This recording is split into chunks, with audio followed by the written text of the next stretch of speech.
일본에 가시면요, 교토에 고려미술관이라는 데가 있습니다. 우리나라 문화재 1,700여 점을 소장하고 있는 곳인데요. 해외에 있는 한국 문화재를 소장하고 있는 유일한 민간 미술관입니다. 바로 그 고려미술관을 세우신 분이 바로 1989년에 돌아가셨던 25년 전에 돌아가신 분인데요. 바로 돌아가시기 직전에 88년에 그 고려미술관을 세우시고 평생 동안 모았던 자신이 소장하고 있던 문화재를 그 고려미술관에 기증한 상태에서 설립을 하신 고 정조문 선생입니다. 바로 그 고 정조문 선생의 삶을 영화에 담고 있는 작업이 지금 진행 중입니다. 개인적으로 저도 그 작업에 참여를 하고 있습니다. 그래서 오늘 그 정조문의 항아리에 최선일 프로듀서님 그리고 황철민 감독님을 스튜디오에 모셨습니다. 어서 오십시오. 안녕하세요. 안녕하세요. 최선일입니다. 뭐 이렇게 또 목소리를 까세요. 묵직하게. 네. 사실 이거 약간 그 내부자 거래인데요. 네. 제가 작가로 참여하고 있기 때문에 정조문의 항아리 팀을 이 방송에 모시는 게 과연 옳은가, 네, 옳지 않은가라고 하는 딜레마에 빠지기도 했습니다. 하지만 영화는 영화 자체로도 또 의미가 있기 때문에 모셔도 우리 청취자분들이 충분히 양해를 해 주실 거라고 믿었기 때문에 두 분 감독님, 프로듀서님을 모셨습니다. 자, 일단 많은 분들이 궁금하실 것 같아요. 그 고려미술관과 고 정조문 선생을 담는 영화인데 그 고려미술관이라고 하는 장소 그리고 정조문 선생님 어떤 분인지 좀 간략하게 일단 최 프로듀서님이 좀 소개를 해 주시죠. 네.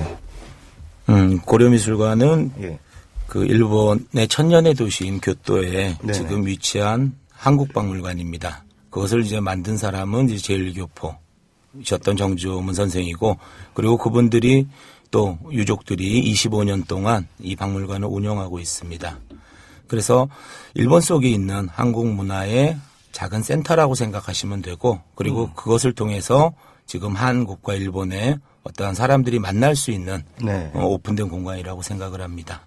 네. 그리고 그러한 의미를 이 영화에 담고 싶어서 이 영화를 이제 시작을 했고, 그리고 지금 촬영 같은 경우 한 80% 정도 네. 지금 촬영이 끝났습니다. 네.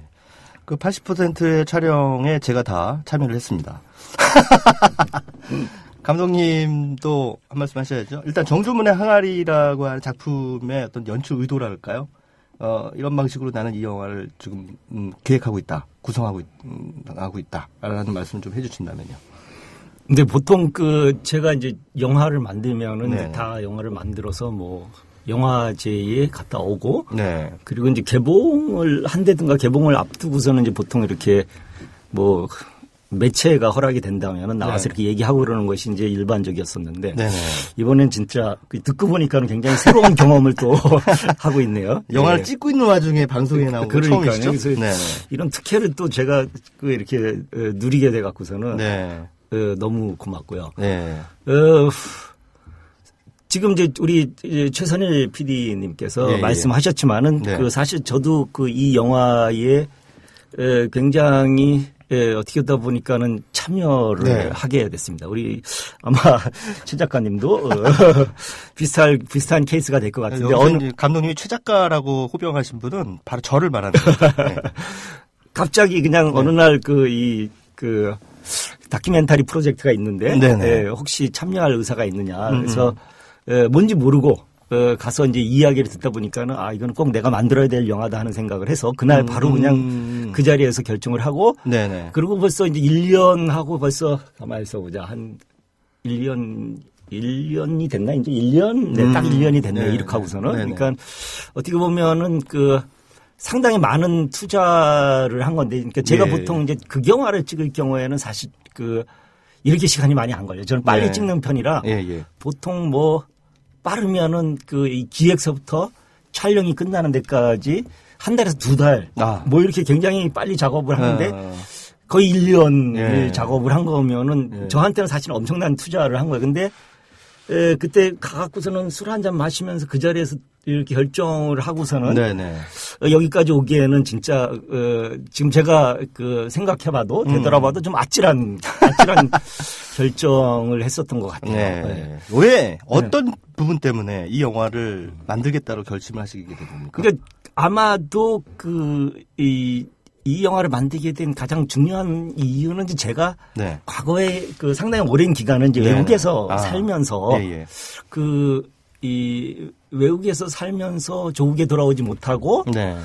그러면서 간절히 뭐라 그러나 그런 자기가 태어나고 자기의 어떤 그런 조상에 묻혀 있는 이 땅을 갖다 그리워하는 그 마음에 대해서 나름대로 조금 경험을 갖고 있기 때문에 이런 선택을 한 것이 아니었는가 하는 생각을 합니다. 그래서 특히 제가 저는 뭐 독일에서 상당히 오랫동안을 살면서 독일이라는 나라가 한국 20세기에 한국과 어떤 특별한 관계에 있다 보니까는 그런 한국에 돌아오지 못하고 사시는 분들이 꽤 많았으니까는 그 중에서 예를 들면 뭐 윤희상 선생님 같은 분 그런 분들이 있었고 제가 과거에 그래도 영화 감독으로서 살면서 이런 분에 대해서는 그래도 한번 영화를 만들어야 되지 않겠냐 하는 생각을 했던 분 중에 한 분이 이제 윤희상 선생님이었고 조금 또 프로젝트가 진행이 되다가 중간에 이제 스톱이 되기도 했는데 저는 그때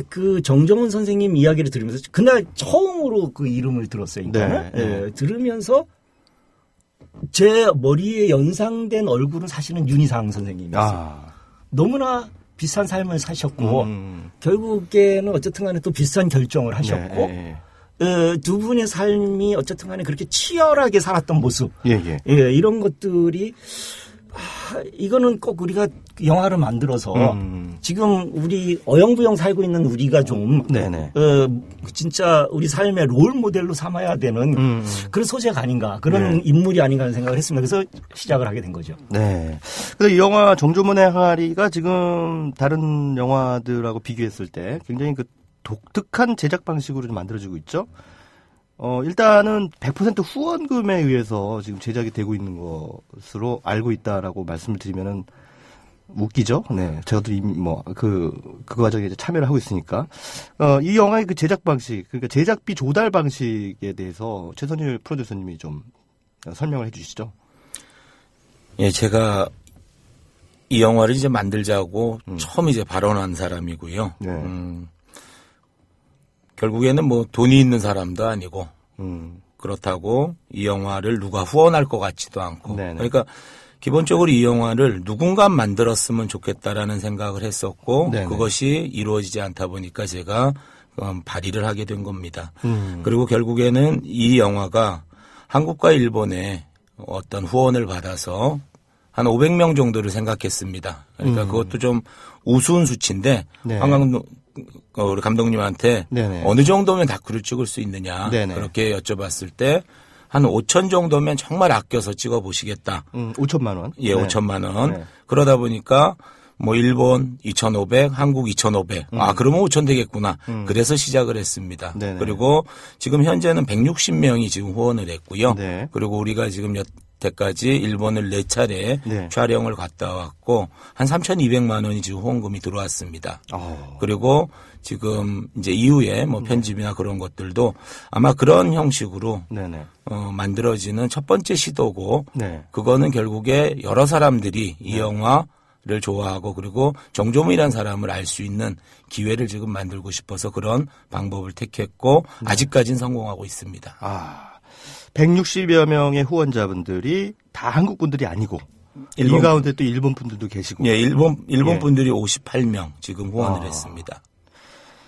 참 자기네 나라 사람도 아닌데 그 제일동포의 삶을 다룬 다큐멘터리에 선뜻 후원금을 내신다는 거는 대단한 것 같아요. 어떻게 보면은. 저도 그렇게 생각하는데 근데 이 58명이 뭐 가족들보다도 지금 고려미술관을 자주 왔던 사람들입니다. 결국에는 그 안에는 뭐 제일교포도 있겠지만 순수하게 일본에 있는 한국 문화재를 좋아하는 일본인들이 정조문 선생의 그 큰 뜻을 이해하기 때문에 이 영화에 관심을 가졌던 거고요. 일단 뭐 지금까지 3,200만 원 정도의 후원금이 모였다면은 거의 뭐 5천만 원의 그 목표 후원금을 모으기까지는 그다지 뭐 어렵지 않다라는 생각이 그런 희망을 가져봅니다.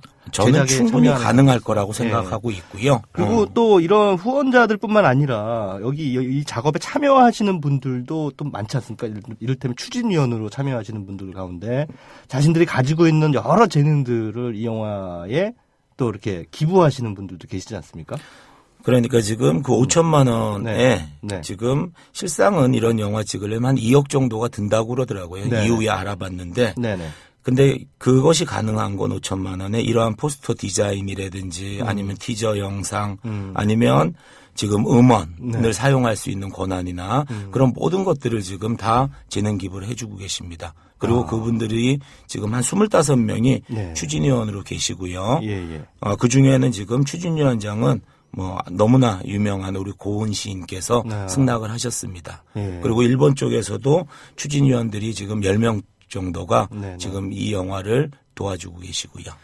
자, 한국과 일본의 순수 민간 후원금으로 만들어진 최초의 영화입니다. 최초의 다큐멘터리. 아까 제가 재능 기부 말씀드렸는데 이 영화 속에 정말 많은 분들이 도움을 주고 계십니다. 그 가운데 이 영화의 테마곡을 바로 해금 연주자, 젊은 해금 연주자 신날세 님이 직접 연주를 해주셨습니다. 바로 임진강이라고 하는 우리 제일동포들이 아주 자주 불렀던 그 곡을 신날세 님이 해금으로 연주를 해주셨는데요. 영화의 테마 음악으로 쓰일 예정입니다. 그 곡을 잠깐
어떠십니까? 죠?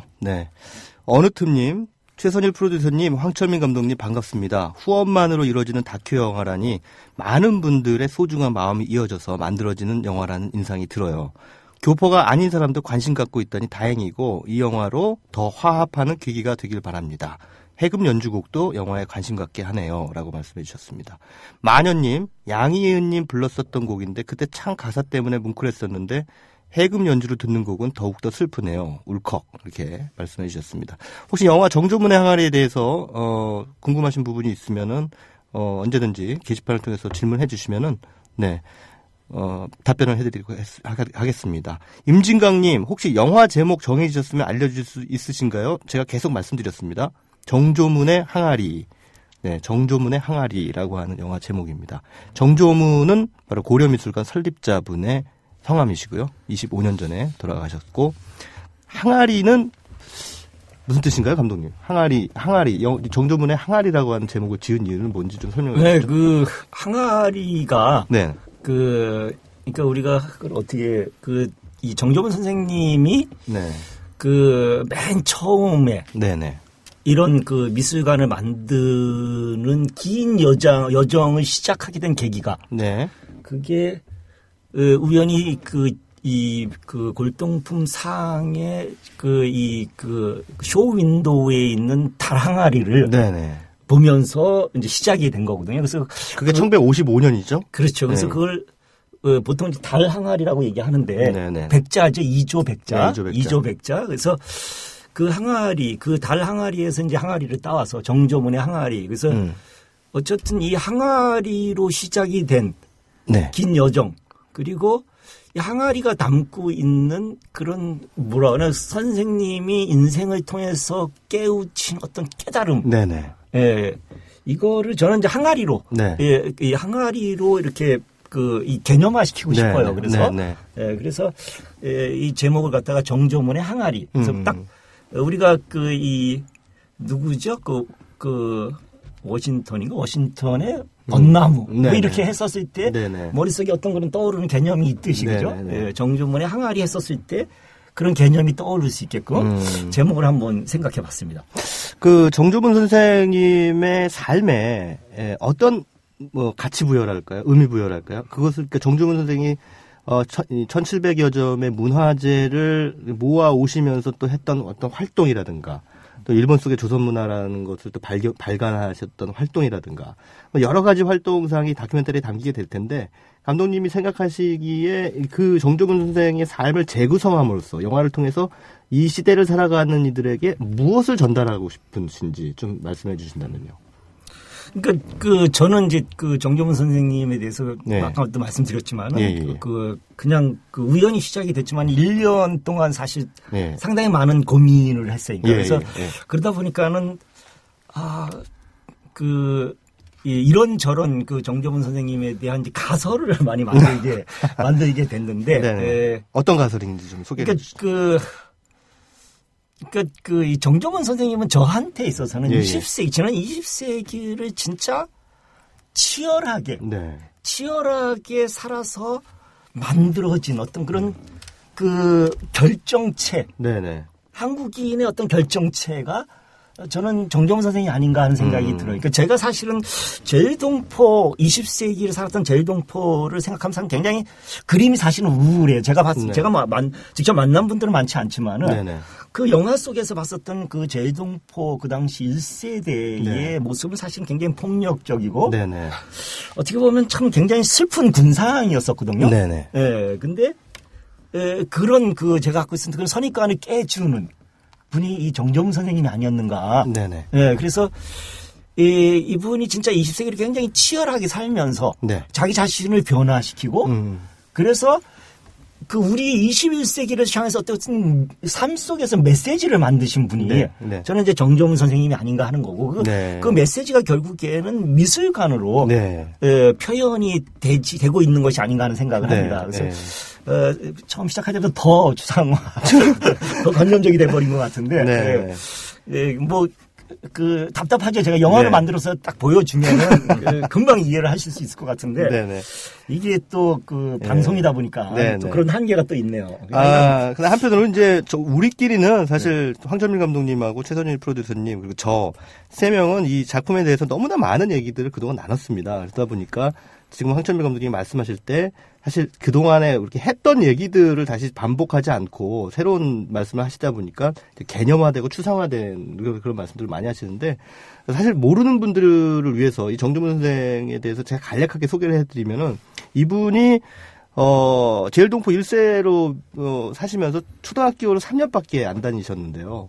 55년에 아까 감독님 말씀하신 대로 그 이조백자를 보고 완전히 매료되죠. 그래서 그것을 구매를 하십니다. 근데 당시로는 집 2채 값을 내셨는데 그걸 월부로 샀습니다. 그리고 이분이 빠찡꼬 사업으로 돈을 버셨습니다. 그래서 그 여윳돈이 좀 있으셔서 그걸 사신 뒤에 나중에 일본의 지식인들 혹은 한국 제일 지식인들과 같이 힘을 합쳐서 일본 속의 조선문화라고 하는 잡지를 발간하게 됩니다. 그리고 또 그런 가운데서 일본인들 혹은 제일동포들을 데리고 일본 내에 있는 한국 문화재를 답사하는 여행을 계속 꾸리게 되죠. 그래서 그런 상황들을 통해서 소위 말하는 귀화라고 하는 개념을 도래라고 하는 개념으로, 즉 일본으로 복속한 것이 아니라 일본에 온 고대 한국인들이 일본에 복속된 것이 아니라 그냥 도래했다. 네, 라고 하는 그런 개념으로 이제 인식을 변화시키는데 아주 결정적인 역할을 하신 분이기도 합니다. 근데 또 한편으로는 이분이 고향이 경북이시죠? 경북 예천. 예, 경북 예천이신데 한 번도 생전에 그렇게 조국을 그리하시고 한국 문화재를 사랑하셨는데 한 번도 생전에 조국을 오지 않으셨습니다. 그 이유는 박사님이 좀 설명해 주시죠. 그 이유는 네. 남쪽으로 가면 북쪽을 갈 수 없고 네. 북쪽을 가면 남쪽으로 갈 수 없다라는 그러한 신념. 그래서 통일되기 전까지는 안 돌아가겠다라고 생각을 하셨습니다. 네. 그리고 그거는 어떤 정치적인 견해, 네. 제일교포들이 살았던 그 네. 시기에 어떤 정치적인 반영들이 있었고, 근데 결국엔 끝까지 자기의 정체성을 지켰다라는 게 저 개인적으로 참 존경하는 부분이고요. 굉장히 꼿꼿한 원칙주의자신 거죠. 그러니까 그렇죠. 남한도 북한도 분단되어 있는 상황에선 조국으로 인정할 수 없다. 그래서 통일된 네. 조국이 네. 되면 그 유물들을 한국으로 선물하겠다라고 해서 모았다라는 박물관 개관사도 있습니다. 그렇게 된다면 결국은 돌아가실 때까지 한국이 통일이 안 됐기 때문에 고려미술관이란 공간은 정조문 선생님이 생전에 만들어 놓으신 일종의 통일조국이라고 봐도 자기의 조국이고 네. 고향이죠. 네, 그렇게 봐도 의미부여를 해도 괜찮을 것 같습니다. 자, 이 정조문 선생님이 벌써 25년 전, 4반세기 전에 돌아가신 분이에요. 이분을 이제 조명을 하다 보면은 이제 굉장히 지금 현재성이라는 것을 이제 담보하기가 좀 쉽지 않을 것 같아요. 그 감독님이 어떤 연출 전략을 좀 가지고 계신지 좀 궁금합니다. 네, 사실 굉장히 어려운 소재죠. 그러니까 돌아가셨고. 네, 돌아가셨고.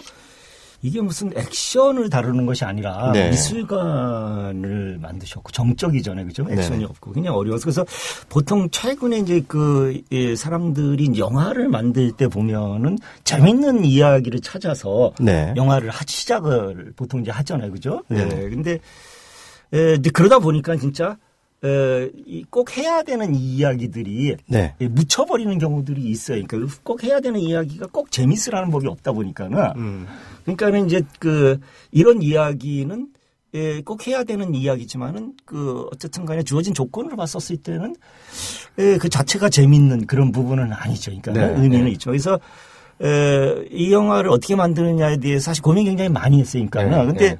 저는 개인적으로 이제 다큐멘터리에 뭐 여러 가지 방식이 있는데 네.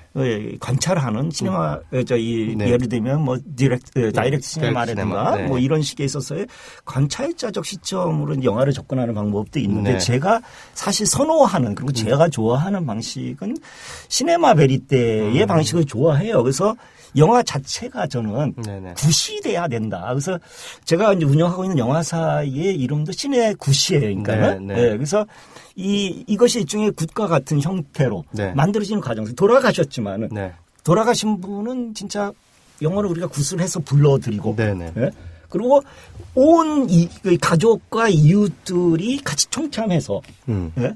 같이 하나 어우러지는 어떤 그런 하나의 어떤 마당을 만드는 것이 예, 이게 제가 만들려고 그러는 이번 이 영화의 이제 방식이 될 것 같으니까는 예, 그래서 뭐 여러 가지 방식이 여기에 이제 포함이 되는데 운이 사실 뭐 없는 상황에서 또 굉장히 좋다고 봐야 되는 건 뭔가 하면 이 정정훈 선생님이 사실은 자료를 많이 남기셨으니까는 물론 뭐 그분이 모은 그 문화재도 중요한 자료지만은 네네. 생전에 많이 영상을 남기신 거니까는. 네네. 그래서 이 8mm 캠코더가 아니고, 네. 이게 이제 8mm 필름이죠. 그러니까 필름으로 찍으셔갖고서는 그런 그 답사여행을 가신다든가 아니면은 그런 후원의 모임을 갖는다든가 등등에 있어서 여러 가지 중요한 순간들을 영상으로 다 기록을 해놓으신 거죠. 그러니까는. 그러다 보니까는 일단은 그런 부분들이 영상에 이제 포함이 되는 거고요. 기본적으로. 그러니까 어쨌든 간에 이거는 우리한테 굉장히 중요한 이제 자료가 되는 거고. 그 밖에는 이제 그 당시 이제 정정훈 선생님이 사셨을 때 같이 활동하셨던 분들이 사실은 또 다 연세들이 많으니까는 거의 다 돌아가셨어요. 근데 그럼에도 불구하고 이제 몇 분 살아계신 분들이 정정훈 선생님의 이제 삶을 갖다 이제 재구성하는 데 있어서는 인터뷰로서니까는 많은 이제 도움을 주시는 거고. 근데 저희가 사실 이 영화 속에서 그 이야기하려고 하는 것이 정정훈 선생님의 삶을 뭐 전체 보여주죠. 이거는 아니니까는 저한테 있어서는 중요한 것이 사람들한테 그 정신을 전달을 하자. 정신을 갖다가 표현해내는 데 있어서는 어쨌든 간에 그분들의 이제 증언이나 이런 부분들이 굉장히 중요할 수 있는 거고. 그리고서는 우리 영화에서 제일 중요한 출연자라고 얘기한다고 한다면은 지금 이제 가족들인데 가족 중에서도 특히 이제 이 맏아들. 지금 이제 미술관의 상임이사님으로 계시는 정희두 선생님이고 그다음에 이제 그 외손녀딸. 지금 이제 미술관에 이제 한국식으로 하면 이제 학예연구원이라고 얘기할 수 있죠. 있는 이제 이수혜 선생님. 이 두 분이 이제 어떻게 보면 이제 2세, 3세인데 이분들이 이제 미술관과 직접적인 이제 관계를 맺고서 이제 계시면서 거의 뭐 이분들은 매일 정정훈 선생님을 생각하지 않으면 안 되는 그런 이제 위치에 있는 거죠. 그러니까는 그래서 이분들을 통해서 이 영화 속에서니까는 이렇게 그러니까 정정훈 선생님은 어렵게 진짜 해서 만들어 놓은 이 미술관이 이 2대 3대를 거쳐 갖고서는 어떻게 일단은 살아남고 그리고 새로운 역할을 찾아서 지금 어쨌든 간에 미술관이 있는 이 제일동포 사회 속에서 어쨌든 간에 그 중요한 역할을 해낼 수 있을까 하는 것들을 갖다 이제 영화 속에 담아내려고 하는 것이 이제 제가 갖고 있는 이제 지금 이 영화의 어떻게 보면 전체 틀이 아닌가 하는 생각이 듭니다. 알겠습니다. 앞서서 최선희 프로듀서님이 이 영화에 지금까지 160명의 분들이 후원을 해주셨다고 말씀하셨는데 목표는 500명이시잖아요. 지금 아직까지 340명의 빈자리가 남아있는데 자, 이 영화의 후원을 만약에 누군가 하고 싶다. 나는 이 영화에 관심 있고 후원하고 싶다. 그럼 어떻게 후원을 할 수 있나요? 계좌번호를 알려드리긴 좀 쑥스럽고 페이스북이나 네이버에 정조문의 항아리를 치시면 여태까지 1년 동안 저희가 했던 일들을 소상히 다 올려놨습니다. 그건 왜 그러냐면 정말 그 160명이 10만 원, 20만 원 주신 돈들을 그거에 대한 결과 보고를 저는 해야 된다고 생각하는 사람이고요. 그래야만이 그러한 투명함에서 그 영화에 진행되는 이야기들을 지금 하고 있습니다. 그래서 잠깐 말씀드리면 오늘이 364일째입니다. 왜 그러냐면 작년 19일 날 그 유족들한테 이 영화를 만들어도 되느냐 승낙을 받은 날이 4월 19일이고 오늘이 지금 17일이기 때문에 지금 364일 동안 저희가 이 영화를 위해서 우리 뭐 세 사람하고 아니면 추진위원들이 그런 작업들을 한 겁니다. 그리고 500명까지만 모을 겁니다. 500일 번째는 안 받을 생각이고요. 알겠습니다. 이번 주말에 또 후원인의 밤 행사가 있죠? 그것도 지금 뭐냐면 이제 저희가 이제 여태까지 1년 동안 한 것들을 그 보고를 드리는 게 당연히 맞다고 생각을 해서 지금 그 서울대학로에서 꿈꾸는 꿈꾸는 공작소라는 소극장에 지금 7시서부터 9시까지 저녁이에요. 지금 뭐 우리 정조문 선생에 대한 일대기 이 영상을 하나 우리 황 감독님이 만드셨어요. 나는 제일조선인이다.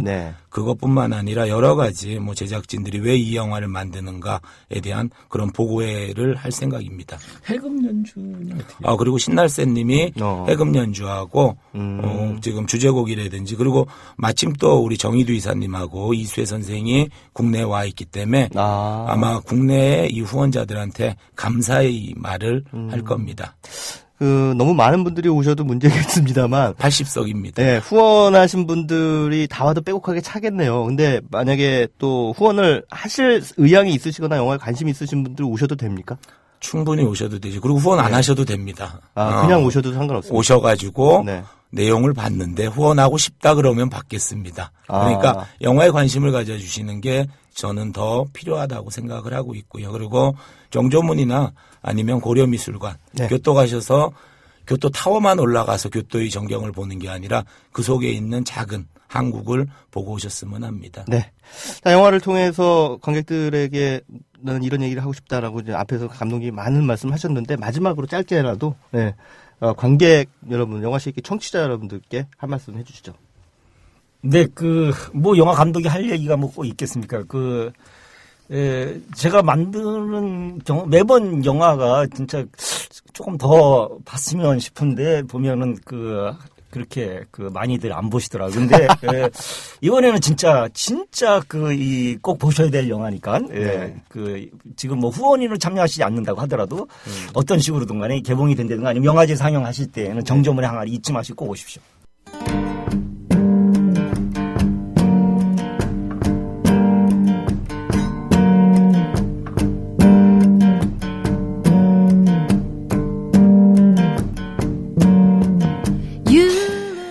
영화보다 더 영화 같은 일이 현실에서 벌어질 때요. 그리고 그것이 차마 믿기 힘든 비극적인 사건일 때 영화 얘기를 하는 게 때로는 사치처럼 느껴집니다.